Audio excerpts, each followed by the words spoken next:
Hello, नमस्ते, good evening, सत श्री अकाल फ्रेंड्स। चलिए आज का सेशन स्टार्ट करते हैं। आज के सेशन में बीपीएससी ट्री 3.0 का प्रैक्टिस सेट नंबर 1 करते हैं एसएसटी का क्लास 6 to 8 के लिए। इसके पहले चैनल पे पहली बार आए हैं, चैनल को जरूर सब्सक्राइब कर लें, वीडियो को ज़्यादा से ज़्यादा शेयर कर दें, क्योंकि फ्रेंड्स बीपीएससी ट्री 3.0 की डेट आ चुकी है, जो आप लोगों को पता चल चुकी होगी। 19 से 22 जुलाई के बीच में इसका एग्जाम है। फ्रेंड्स, इसका आंसर मैं अपने टेलीग्राम चैनल पे प्रोवाइड करवा दूंगा। टेलीग्राम का लिंक वीडियो को डिस्क्रिप्शन बॉक्स में दिया गया है, तो टेलीग्राम को जरूर ज्वाइन कर लें और वीडियो को ज़्यादा से ज़्यादा शेयर कर दिया करें, जिससे ज़्यादा से ज़्यादा लोग जुड़ सकें। बीपीएससी ट्री 3.0 का एसएसटी का प्रैक्टिस सेट नंबर ये 1 है। एग्जाम तक आपको 15 से 20 प्रैक्टिस सेट हम आपको प्रोवाइड करवा देंगे। चलिए क्वेश्चन करते हैं। पहला क्वेश्चन है, ऋतु प्रवास से अभिप्राय है। तो नए चारागाहों की खोज में अपने पशुधन के साथ लोगों की ऋतुवत गतिशीलता का मिलान करना है। अंतर्भेदी अग्नेयशैल ग्रेनाइट, बहिर्भेदी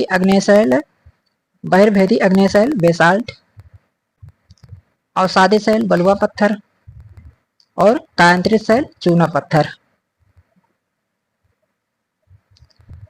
तो इसका होगा ए का 4, बी का 3, सी का 2 और डी का 1। निम्नलिखित क्षेत्रों में से किसमें चिनूक अस्थायी पवन चलती है? तो चलती है प्रेयरी में। वायुमंडलीय परतों में कौन सी परत रेडियो प्रसारण में सहायता करती है? तो कौन सी परत है? वायुमंडल। सुनहरी जरी निम्नलिखित में से किसकी एक किस्म है? तो किसकी है? सिल्क की। जनसंख्या घनत्व से अभिप्राय है। तो पृथ्वी के पृष्ठ के एक इकाई क्षेत्र में रहने वाले लोगों की संख्या। पृथ्वी की सतह के निकट स्थित खनिजों को बाहर निकालने के लिए निम्नलिखित में से किस विधि का प्रयोग किया जाता है? तो प्रयोग किया जाता है आखनन विधि का। उद्योग के निम्नलिखित प्रकारों में से टोकरी बुनाई किसका एक उदाहरण है? यह लघु आकार का। तानाशाही के संदर्भ में निम्नलिखित कथनों में से कौन सा गलत है? तानाशाही में तानाशाह द्वारा लिए गए निर्णयों पर लोग प्रश्न नहीं कर सकते, यह सत्य है। अंतिम निर्णय लेने की शक्ति तानाशाह में निहित होती है, यह भी सही है। गलत कथन का चयन करना है। तानाशाह द्वारा लिए गए निर्णयों पर तानाशाह को स्पष्टीकरण देने की आवश्यकता नहीं होती, यह भी सही है। तानाशाही में तानाशाह द्वारा लिए गए निर्णयों पर लोग प्रश्न उठा सकते हैं, यह गलत है। इसमें ऑप्शन डी होगा।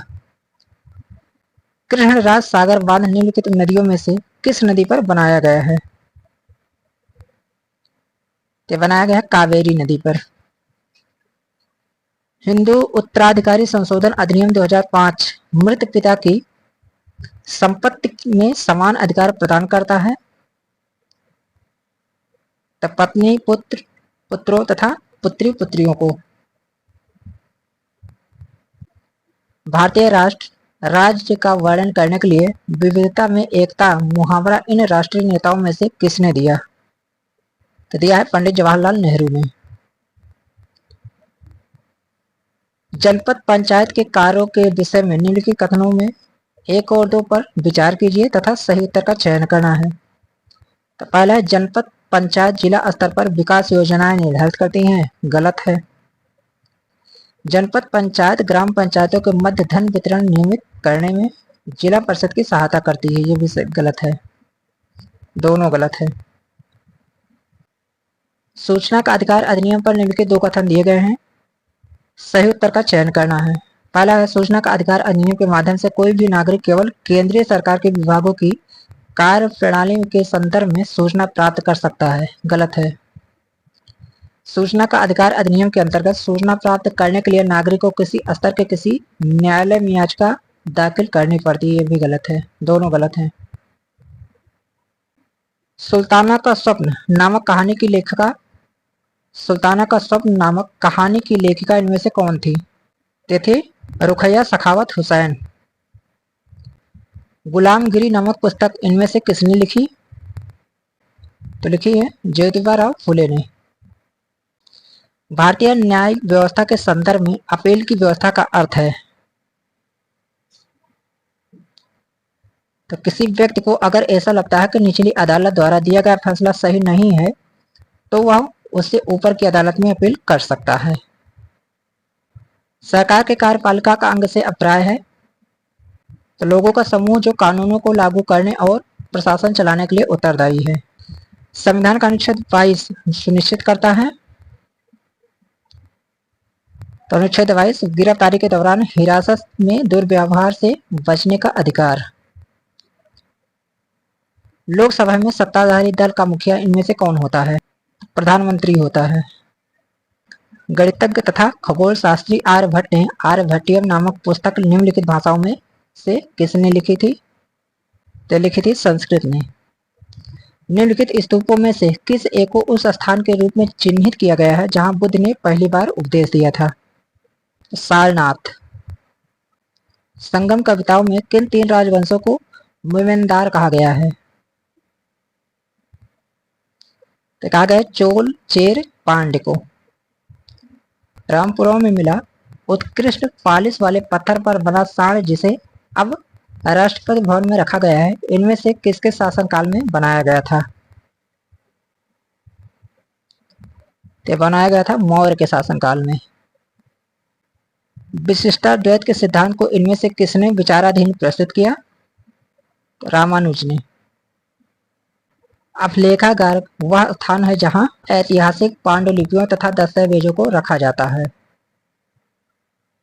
12वीं शताब्दी के मध्य कर्नाटक में प्रारंभ हुए वीरशैव आंदोलन के संदर्भ में निम्नलिखित कथनों में से कौन सा एक सही है?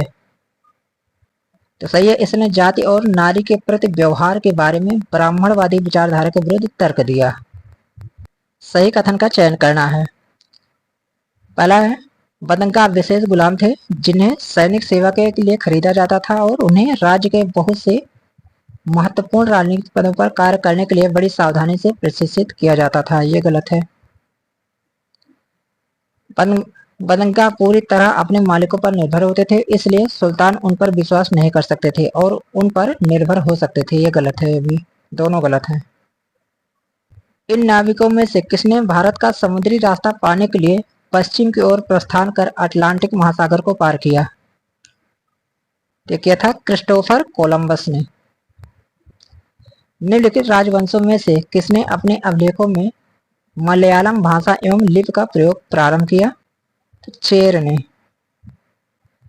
वर्ष 1906 में हुए प्रोग्राम संगमा के विद्रोह का कारण था असम में आदिवासी समूहों द्वारा किया गया औपनिवेशिक व कानूनों का विरोध। ब्रिटिश सरकार ने सन 1927 में भारत में अपनी अगुवाई में साइमन कमीशन भेजा जिसका विरोध किया गया क्योंकि इस आयोग में कोई भारतीय प्रतिनिधि नहीं था। मिलान करना है। एक तरफ है आंदोलन संगठन, दूसरी तरफ है सुधारक। ब्रह्म समाज केशव चंद्र सेन। 1-4। युवा बंगाल आंदोलन Henry Louis Vivian Derozio. 2-3। Ramakrishna mission ये स्वामी विवेकानंद। C-1। और अलीगढ़ आंदोलन सर सैयद अहमद खां।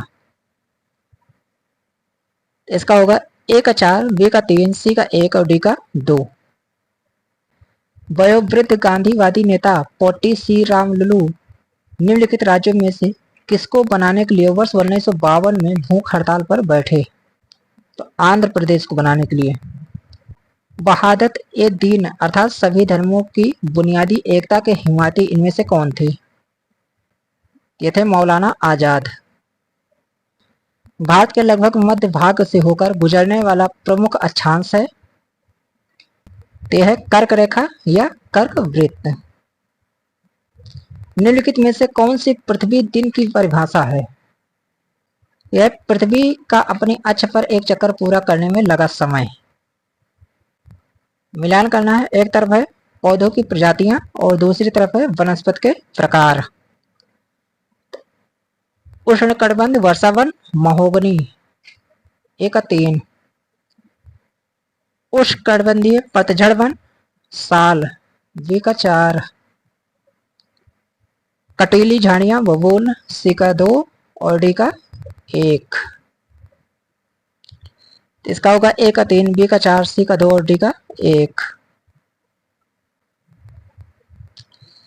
मैत्री और दक्षिण गंगोत्री नामक भारत के शोध संस्थान निम्नलिखित महाद्वीपों में से कहाँ स्थित है? तो स्थित है अंटार्कटिका में। फ्रेंड्स, इसके आगे का क्वेश्चन आपको नेक्स्ट पार्ट में मिलेगा। चैनल पे पहले बार आए हैं, चैनल को जरूर सब्सक्राइब कर लें, वीडियो को ज़्यादा से ज़्यादा शेयर कर दें जिससे ज़्यादा से ज़्यादा लोग जुड़ सकें। इसका आंसर मैं अपने टेलीग्राम चैनल पे प्रोवाइड करवा दूंगा। टेलीग्राम का लिंक वीडियो को डिस्क्रिप्शन बॉक्स में दिया गया है, तो टेलीग्राम को जरूर ज्वाइन कर लें। चलिए मिलते हैं किसी नेक्स्ट वीडियो में, तब तक के लिए थैंक यू फॉर वॉचिंग।